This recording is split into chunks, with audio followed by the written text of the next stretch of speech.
What is going on, Knicks fans? Welcome back to Knicks Media. My name is Richie Malora. The Knicks absolutely obliterated the Phoenix Suns last night. They had a crazy first quarter of action, and they cruised their way to victory. The Suns clawed their way back, but Jalen Brunson, for some reason, when he goes to Phoenix, he plays out of his mind. Last season, he had a monster game. This season, he has yet another monster game in Phoenix. Karl-Anthony Towns and Jalen Brunson both had a 30-point double-double, and the New York Knicks have back-to-back games scoring over 130 points in franchise history. The Knicks are cooking, folks. Let's break it down. I'm going to give you guys my biggest takeaways from last night, what this means for the future of the New York Knicks, and why Knicks fans should be very, very excited about the potential of this squad. Knicks fans, let me know your thoughts in the comment section right now. Don't forget to hit the like button and subscribe to Knicks Media if you are new. Let's get straight into business, man. The Knicks start off the West Coast trip red hot. I mean, you talk about our first quarter scoring 44 points. What more can you ask for to set the tone on a long, long West Coast trip? The Knicks outscored the Suns 44-28 in that first quarter, and they never looked back. That was a really important way to start off the game. I think they shot like 78% in the first quarter. Everybody was scoring. It wasn't just Brunson. Bridges got three-pointers hot. Josh Hart was scoring. Karl-Anthony Towns. Oh, I mean, it was like an offensive barrage. It was Knicks fans were watching that right at 10 o'clock at night. We're like, damn, this is how we're starting. Oh, let's go, baby. That's what we like to see, man. So overall, this is one of those wins that Knicks fans would love to see, especially against a really good opponent. Now, of course, you got to bring up they were without Kevin Durant and without Bradley Beal, and the Suns were like one of the best teams in the NBA early on the season before those two guys went down. But at the end of the day, the Suns are still a solid unit, and I don't really care who we verse. We just got to go out there and win basketball games at the end of the day, and that's what the Knicks are doing right now. And the biggest takeaway for me is Jalen Brunson starting to cook.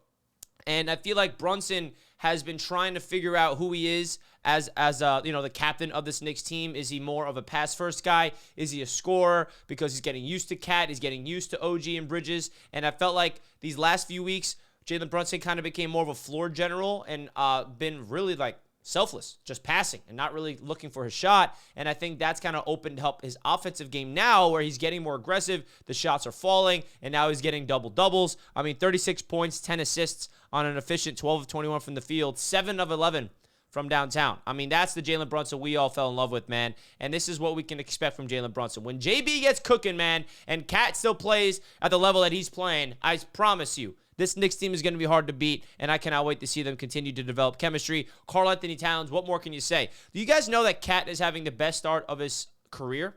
I mean, you look at the numbers that he's putting up. Efficiency, stats, points, rebounds. He is putting up the most points and the most rebounds and the most efficient shooting percentages in his career. He's never done what he's doing right now that he did in Minnesota, and he was a dominant force for the Timberwolves. Really cool to see Karl-Anthony Towns come here and be a dominant piece for the Knicks early on in the season. It feels like he gets traded here. He has a new level of confidence. He kind of feels like it's a fresh start for him. He loves the city of New York. As you guys can tell, he's embracing the fan base. And, man, that trade, I mean, I don't want to talk about, Dante DiVincenzo over there in Minnesota struggling and Julius Randle. I know he had a game winner. But, man, that trade's looking so far so good, especially if you factor in that Cat is under contract for 4 years. All right, so he's not going anywhere. He's not going anywhere. He's only going to get better and better. And then what more can you say about Josh Hart?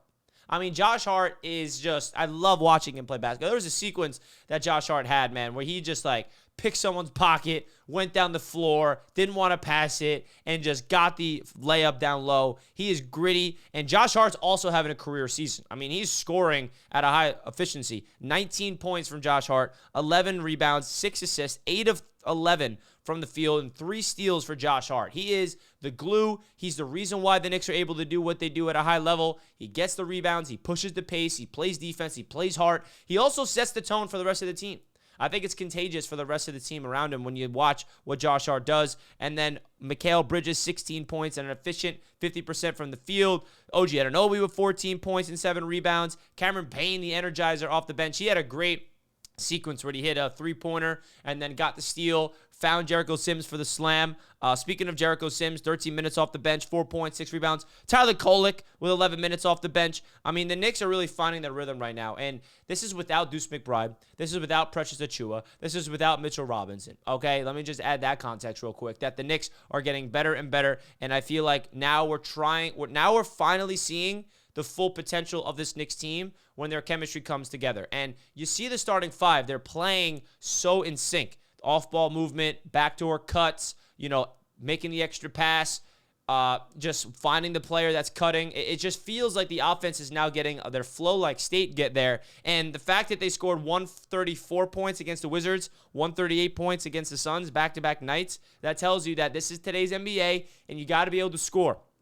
And the Knicks are usually built off of defense. That's usually their identity. And I expect their defense to get back to that form when Mitchell Robinson comes back, when Precious comes back, because that's like our true, core of defense. And Deuce McBride, by the way. I mean, we have three big-time defenders not playing right now. But at the end of the day, if we have an offensive barrage of players like this that's able to keep up with other teams, then we're going to be unbeatable. Now, the Knicks are on a, 3 or 4 game win streak, I believe, and this is something that the Knicks needed to do. 4-game winning streak, actually, and now their record's 9-6. So now we're getting hot, and we're looking up at the Celtics and the Cavaliers as the 3rd seed in the Eastern Conference, and the vibes are immaculate. Now, my biggest takeaway in terms of what we can expect for the rest of this West Coast trip, we got the Utah Jazz on Saturday. We got the Denver Nuggets, going to be a big test. And then on Wednesday next week, we got the Dallas Mavericks, and then we finish off the trip in Charlotte before we have another 4-game home stretch to start off the month of December. So I really think this is an important trip because when you go on these road trips as a team, you get closer together. You're literally forced to be together. You're staying in the same hotel. You're flying all over the place. You're chilling, off on the off days. And I feel like this Knicks team has chemistry, but I feel like this is the first trip where they have. I mean, they had a trip early on in the season, but this could be an opportunity for them to win. I mean, the last road trip they went on, it was a 4-game trip. What did they went 2 for 2, 2-2? Can we go on a little winning streak? I mean, we've seen the Knicks go hot and win like 8, 9 games in a row before. It would be awesome to watch this team find their rhythm early on in the season, get a big-time lead in the Eastern Conference, and try to really stamp themselves as one of the top 3 dogs. Because if you look at the Eastern Conference right now, it's really a 3-team race. I mean, you got to give respect to the Orlando Magic. They're up there too. But at the end of the day, it really feels like it's between the Cleveland Cavaliers at 16-1, the Boston Celtics at 12-3, the New York Knicks at 9-6, and then you got the Magic at 9-7, and then everybody else is below 500. I mean, the Heat are the 5th seed at 6-7. All right, the Detroit Pistons are 7-9. And how about the Philadelphia 76ers? What's going on over there? I know Knicks fans aren't complaining. 2-12? What? 2-12? Crazy stuff. So Knicks fans, let me know your thoughts in the comment section of the Knicks win last night and what you expect for the future. JB's back, baby. Let's go. See you guys next time. Peace out.